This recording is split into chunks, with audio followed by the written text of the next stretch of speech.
What's up, guys? This is Jay Griff. Welcome back to the Dark Souls 2 Blog of Pain. As I'm getting close to the end of the game, I'm going to talk on today's episode a little bit about the gameplay and a lot of bit about the plot. Some of the spoilers I'm going to be getting into are going to be kind of heavy, but I doubt that's going to matter to anyone who's still watching this. Okay, so near the end of the game of Dark Souls 2, if I'm correct, and I am approaching the end of the game, there's a definite difficulty spike in the areas, not so much in the bosses. They're staying pretty much on the level, but the areas that I'm going through are definitely getting a lot harder, and they're very very difficult to make it through by myself. It's a lot easier with phantoms, but there's so many ways for you to die without seeing it coming that even with the phantoms, they typically don't last very long. Um, which makes it a bit of a problem for the interesting dynamic they went with in this game of ruthlessly punishing the player for dying. In Dark Souls One, there was none of that. I mean, the most you could lose was your humanity, which you could get back. There were a lot of enemies that could drop humanity, and you got them from bosses as well. And you would lose your souls unless you can make it back to your bloodstain. You get souls back. But in Dark Souls 2, that's all still there, except it's really hard to find human effigies. They're very, very rare, and you do not get them from bosses. And you also get cursed, which really, really sucks if you're in a tough area because you will just get cursed more and more and more and more. And you can reverse cursing through multiplayer co-op if you if you get duty fulfilled, if you manage to defeat a boss or survive long enough that the game sends you back, it will take 1 point per se of the curse away. And if you've only died once, then you can go into multiplayer, you can help somebody, and then you'll be human again. But if you, in these areas where it's almost impossible to complete your duty because either you will die or, as happened to me, the people who summon you will continue to die over and over and over and over again in a row in the same way, and I can't talk to them, so there's no warning them about it. They would. There was one area that drove me nuts because, without fail, 3 times in a row, we would walk through this door, and the host would come right up and say, "Hey, what's that over there?" and walk straight off into a pit.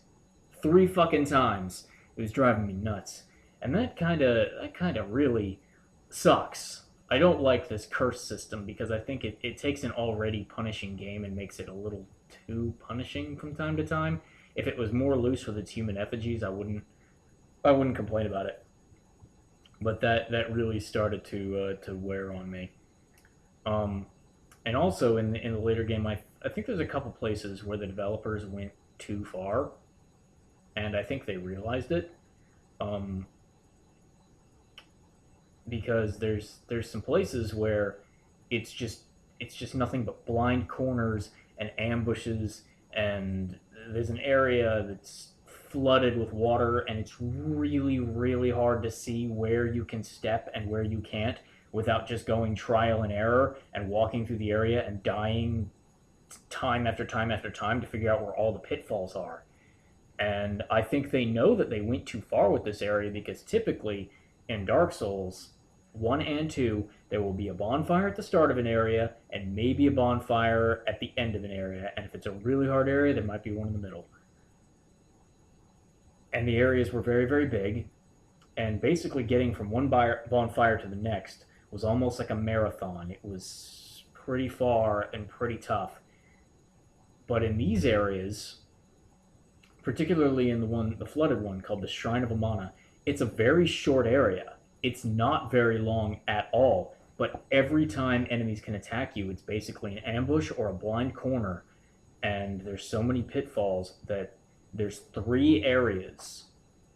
Like, basically, there's 3 stretches to this area, and after each stretch, there's a bonfire.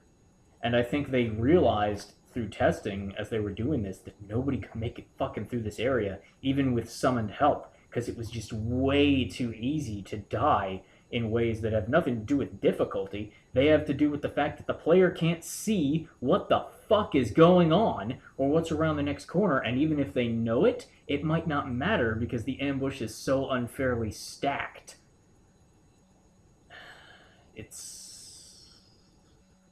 I hated that area. I hated that goddamn area. And other players hate it too because it's real hard to find anybody to summon to help you. There's no summon signs in that area, almost none, because nobody wants to hang out in that area longer than they have to. There's another area where I think they realized they went too far called Black Gulch, and it's extremely short. It's the shortest area of the game, and there's 2 shortcuts in it, and it's just full of all these statues that are covered in this green goo or slime or something, and they shoot this poison at you that one hit will drive your poison meter almost all the way up, and a second hit you will be poisoned, and it's like a fucking gauntlet just getting through all these goddamn things, and it's such an annoying area, and it's incredibly short. So once you make it to the end, and if you find the other bonfire that's hidden at the end, you never have to go back through that gauntlet ever again. I think it was a bad area. I think it was real bad. There's nothing particularly interesting about that. It's just tedious and annoying, and if you get about halfway, I mean, you're going to get knocked off or something. It's terrible. So, onto the plot.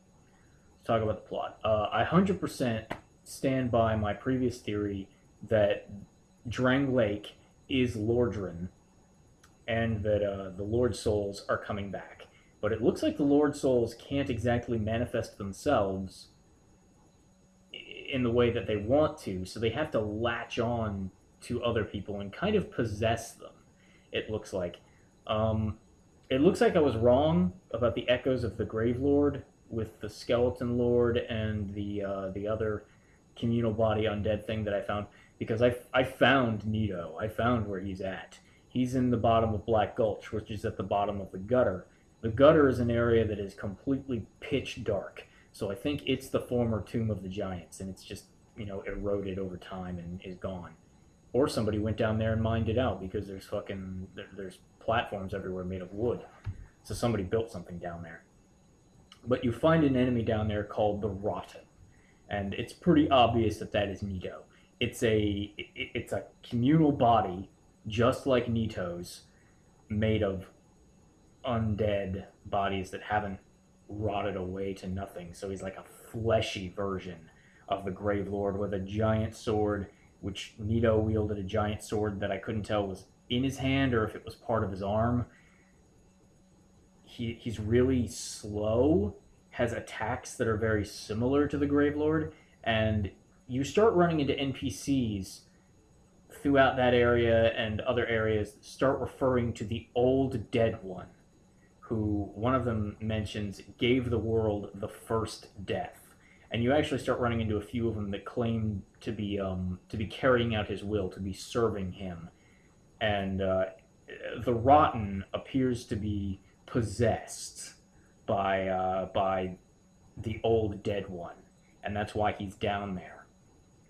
Because that's where Nito's Lord Soul tried to go back to. It tried to go back to his old gravesite, and it found all these bodies that were just down there and started, building his body back up. And there's even a theory that all the statues are around because Nito is making monuments to the dead.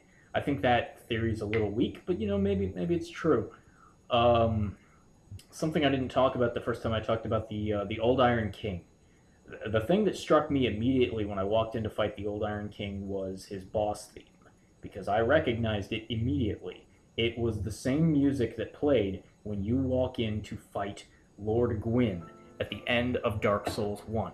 It is the boss theme for the final boss, and it's very much Gwyn's music. And so I'm standing there staring at this giant bull demon coming up out of the lava. I'm like, why do I hear Gwyn's music?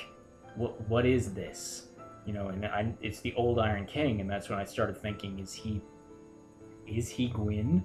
Is he possessed by Gwyn, maybe? The tales tell of the Old Iron King and his obsession with getting things out of the ground, and how one day he went kind of nuts. You know, I think he dug up the soul of Gwyn and it latched onto him. Maybe that didn't even happen until after he was dead. I don't know. But there's some dialogue later on that supports the theory that that is in fact Gwyn, if the music wasn't enough of a giveaway. Now down in the Brightstone Cave, which is full of crystals, okay, which is where Seath used to live, there was the Duke's deer Freyja, and it was guarding a Lord Soul that was over a petrified dragon. That made me think that that was pretty much Seath.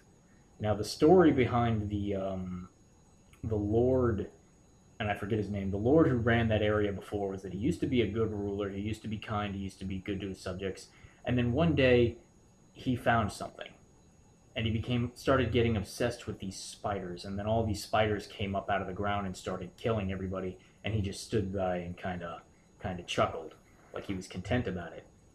And so people think that he might have been possessed by something. And throughout this area, you find that these spiders have kind of combined themselves with the people there. There's weird, twisted creations, so to say. And that was what Seath used to do. He used to experiment. He experimented on people. He experimented on the handmaidens of Guinevere. He created, some say, the crossbreed Priscilla, which some think might be an illegitimate child of his and Guinevere's. And she was so feared that they locked her away in the painted world of Ariamis so that she couldn't kill anybody. And there's an NPC down there called Ornifex, who mentions that there was a pale beast that once ruled the land, who created the craft that they use. I'm pretty sure that pale beast they're talking about is Seath. So that was the fragment of Gwyn's Lord Soul that was bequeathed to Seath that you find down there by the Duke's deer Freyja. And then there's the Lost Sinner. The Lost Sinner is the other cool boss that I talked about, and there's something that I didn't notice about her the first time I went in there. There is a bug that hangs out of her eye, and when you walk in there, that bug kind of notices you and then goes into the eye, and the sinner gets up and is like, ah, fuck! And I thought, like, oh, okay, the thing just went into its mask and pissed it off, and now it's going to kill me. I didn't notice it at first, but that bug looks a lot like the bug that was in the center of the Bed of Chaos. It looks almost an exact match. And that got me looking closer at the Lost Sinner's gear. And I realized that part of her gear increases the power of pyromancies, even though that area and that boss didn't seem to have anything to do with pyromancy. But the Witch of Izalith, who was the Bed of Chaos, was the mother of all pyromancies. She invented it. So now I'm looking at all this and I'm like, okay, these Lord Souls clearly have to be the four beings previously, not counting the furtive pygmy. Again, there's no trace of the Abyss here. There's no trace of the Dark Soul. Humanity's not around anymore. Where did it all fucking go? I don't know. But the Lost Sinner seems to be possessed by the Witch of Izalith. And the sin she is paying for, she's punishing herself for, is probably attempting to make a second First Flame. And there's some dialogue from an NPC that supports that. That NPC is a cat that lives in Majula. Her name is Xiaohua. And she will say a lot of very provocative things about the bosses that you have fought if you go back and talk to her over time. The thing she says about the Witch of Izalith, or the Lost Sinner, is that she starts talking about the Bastille and how they tried to lock away all the undead there and it didn't work. And then she says, the Lost Sinner lives deep within the Bastille. The fool, trying to light the first flame. That is confirmation right there. There's only one being that ever tried to do that, and that was the Witch of Izalith. And she has something to say about all the other ones, too.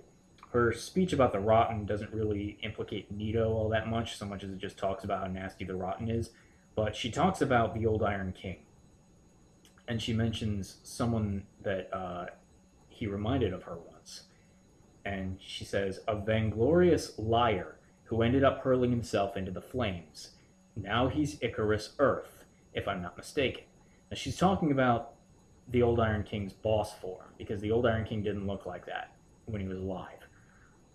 The vainglorious liar who hurled himself onto the first flame, that's probably Gwyn, because he lit his own Lord Soul on fire in the killing of the first flame to keep the Age of Fire going. And Icarus Earth is the combination of the old Iron King and Gwyn's Lord Soul, and it created that thing, basically, as the two wills within are warring with each other for dominance. She also seems to talk about Seath. She says, "Oh, it's like that awful traitor long ago. He coveted what he did not have, and it drove him mad. What a curious conundrum. The writhing ruin keeps searching as we speak, searching for its heart's desire." Now, people mostly believe that Seath, in his life, wanted to be a true dragon. He was Seath the Scaleless, and the immortality of the dragons came from their stone scales, which he did not have. His experimentations, a lot of them seem driven on trying to make a way for him to become a real dragon, to stay immortal. And they think he tried to, like, the crystals were a way of trying to make artificial dragon scales, and it didn't really work. And the writhing ruin, searching for its heart's desire, there's a draconic body down there. That's not Seath's body. We know that's not Seath's body because his body was destroyed. But that could be the petrified body of an older dragon, a different dragon, one that Seath was trying to stick his Lord Soul into and make his own. Who knows? Who knows? That's all just interesting speculation that I think. Next time I'll talk about the end game stuff. It might even be my final thoughts. It might be my final episode because I'll talk about King Vendrick and what he was and what he is. I'll talk about some of the final areas, and I'll talk about the ending if I've seen it. I'm interested to see how interesting the ending is. Dark Souls 1 ending didn't give you any answers, and I bet you Dark Souls 2's ending doesn't give us any answers either, but it might give us something to speculate about. So, hey guys, this has been Jay Griff. Thanks for listening.